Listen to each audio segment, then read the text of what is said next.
जो मनुष्य शीलवान आहे, सदाचारी आहे, शील संपन्न आहे.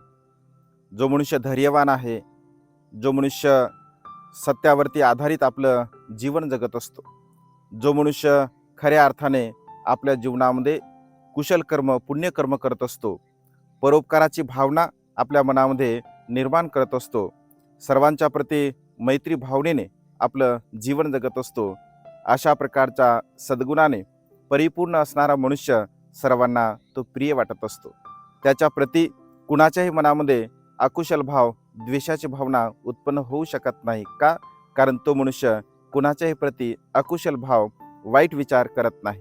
तो स्वतः शीलवान असतो, गुणवान असतो, ज्ञानी असतो, प्रज्ञावान असतो आणि त्यामुळे धर्मनिष्ठ असणारा मनुष्य आपल्या जीवनामध्ये सर्वांना प्रिय असतो. त्यामुळे आपण सुद्धा धर्मनिष्ठ बनण्याचा प्रयत्न करून आपलं जीवन सुखाच्या मार्गाने जगण्याचा प्रयत्न करावा.